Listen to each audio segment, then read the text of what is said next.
الحمد لله الحمد لله الذي خلع على أوليائه خلع إنعامه واختصهم بمحبته وأقامهم في خدمته والصلاة والسلام على صفي خلقه سيدنا ومولانا محمد الذي قال لا تشد الرحال إلا إلى ثلاثة مساجد مسجد الحرام ومسجد هذا ومسجد الأقصى متفق عليه وعلى آله وأصحابه ومن تبع سنته وجماعته إلى يوم ميعاده أما بعد فقد قال عز من قائل في كتابه الجليل أعوذ بالله من الشيطان الرجيم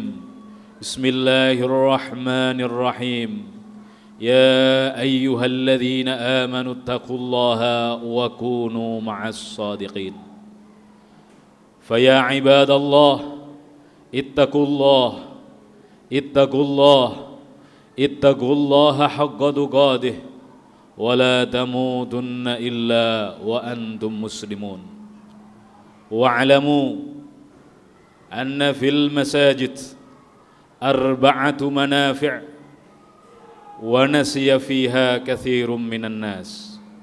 Sidang Jumat yang dimuliakan Allah Subhanahu wa Ta'ala, marilah kita senantiasa meningkatkan kualitas ketakwaan kita kepada Allah Subhanahu wa Ta'ala. Takwa yang betul-betul menjadi arah kehidupan kita, sehingga kehidupan kita berubah dari gelapnya dunia menuju terangnya akhirat dan akhirnya bertemu Allah Subhanahu wa Ta'ala. Ma'asyiral muslimin rahimakumullah, pada kesempatan khutbah singkat ini kami akan mengambil sebuah tema tentang pilar-pilar masjid yang terlupakan. Ma'asyiral muslimin rahimakumullah, setidaknya ada 4 pilar yang banyak dilupakan oleh manusia di akhir zaman tentang fungsi utama masjid. Yang pertama, masjid adalah pusat peradaban. Dalam hal ini bisa kita lihat secara jelas ketika Rasulullah sallallahu alaihi wasallam masih sugeng dan masih hidup, maka di depan rumah Rasulullah dan berada di masjid Rasulullah ada sebuah halaqah, ada sebuah pesantren, ada sebuah majelis taklim kecil yang sampai sekarang terabadikan di Masjid Nabawi yang disebut dengan Ahlus Suffah. Maka masjid merupakan salah satu pusat pendidikan umat Islam yang pada akhir-akhir ini banyak dilupakan karena sudah berkembang di mana-mana pendidikan formal, bahkan sampai kepada postdoktoral.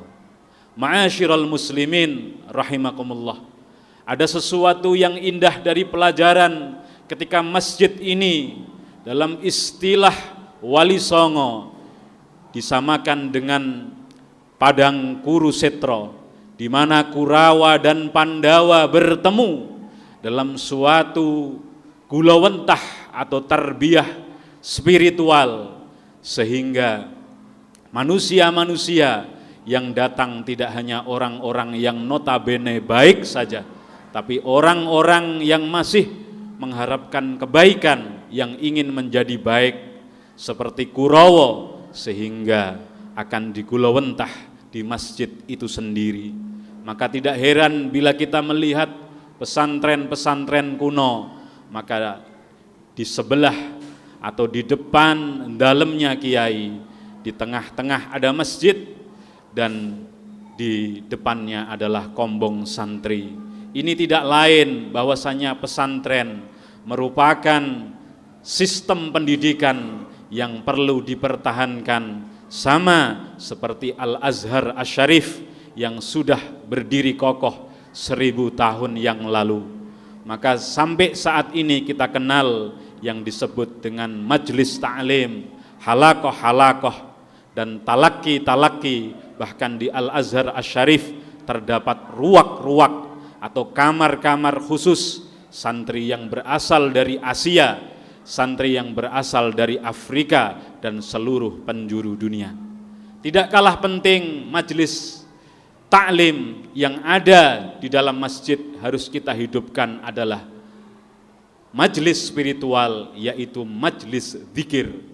Akhir-akhir ini majelis sering hanya dibuat sebagai tempat ritual sholat belaka, sehingga setelah itu ditutup rapat, tidak dijadikan tempat spiritual. Padahal dalam Asbabun Nuzul surat Kahfi ayat 28, suatu ketika Rasulullah Sallallahu Alaihi Wasallam memuji majelis-majelis ta'lim yang ada di masjid. Akan tetapi Rasulullah agak kurang suka dengan majelis zikir. Kemudian Allah menurunkan ayat tersebut. A'udzubillahi minasyaitonirrajim. Bismillahirrahmanirrahim.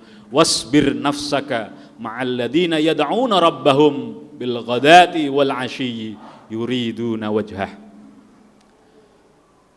Rasulullah mendapatkan amanat dari Allah untuk bersabar pada orang-orang yang selalu menyebut asma Allah di dalam masjid, karena ini merupakan sebuah pendidikan spiritual yang banyak dilupakan oleh manusia di akhir zaman.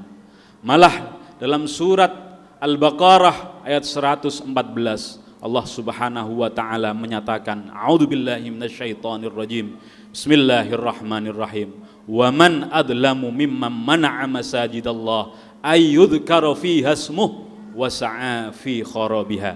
Yang artinya secara singkat termasuk ciri-ciri nanti di akhir zaman kerusakan-kerusakan yang ada pada masjid, bukan bangunannya yang tidak kokoh, tapi bangunannya mercusuar, akan tetapi diisi oleh orang-orang yang dolim yang mencegah masjid itu dari majelis-majelis zikir.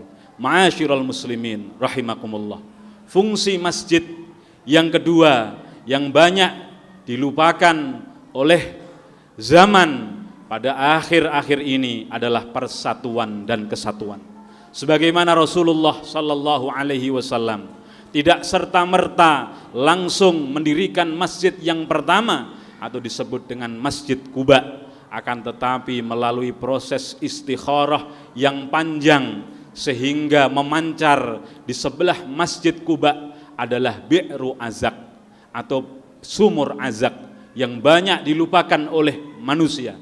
Rasulullah sallallahu alaihi wasallam setelah mendirikan Masjid Quba tidak hanya mampu menyatukan kaum muhajirin dan ansor, tapi kaum non muslim, umat-umat terdahulu yang bertikai di Madinah seperti Aus, Khazraj, Qainuqa dan Khuza'ah serta yang lain-lain bisa dipersatukan oleh Rasulullah sallallahu alaihi wasallam. Oleh sebab itu mudah-mudahan kita semua berharap adanya masjid tidak dikuasai oleh kelompok atau golongan tertentu, tapi mampu menyatukan umat yang pada akhir ini sudah terpecah belah, sebagaimana doa Rasulullah sallallahu alaihi wasallam, Allahumma ansuril ansar wal muhajirah. Ya Allah, Allahumma la aisha illa aisul akhirah fansuril ansar wal muhajirah. Ya Allah, tidak ada kehidupan yang hakiki kecuali kehidupan akhirat, maka tolonglah kaum ansor dan muhajirin untuk selalu bersatu. Yang ketiga, ma'asyiral muslimin, tidak kalah penting fungsi masjid adalah sebagaimana disebutkan Imam Nawawi dalam kitabnya Al-Idah fi Manasikil Haji wal Umrah, yaitu fungsi yang terpenting adalah irfaq bin nas, yaitu kepedulian sosial kepada manusia-manusia yang berada di sekitar masjid. Akhir-akhir ini kita sering mendengar saldo-saldo di masjid-masjid kita melangit, akan tetapi mungkin di sekitar masjid masih banyak fuqara, masih banyak masakin, masih banyak du'afa yang belum berpendidikan, belum berkehidupan yang layak sebagaimana kita berkehidupan. Maka tidak heran ini juga diterapkan oleh Al-Azhar Asy-Syarif, sehingga dulu Al-Azhar hanya Al-Jami' saja, sebagai sebagai masjid saja, akan tetapi kemudian berkembang masjid itu dengan wakaf produktifnya, memiliki pertanian, bahkan Al-Azhar memiliki mall, sehingga apa? Sehingga setiap harinya 3.000 mahasiswa dari seluruh penjuru dunia mendapatkan makan gratis dan sekolah gratis di Al-Azhar Asy-Syarif. Ma'asyiral muslimin rahimakumullah. Fungsi yang keempat tidak kalah penting daripada fungsi masjid itu sendiri. Sebagaimana hadis yang saya baca tadi, riwayat Imam Bukhari Muslim, la tusyaddur rihal illa ila salasati masajid. Yang artinya hadis ini sering salah dipahami, bahwasannya kita sendiri sebagaimana umat Islam haram hukumnya untuk berkunjung kepada masjid-masjid tertentu.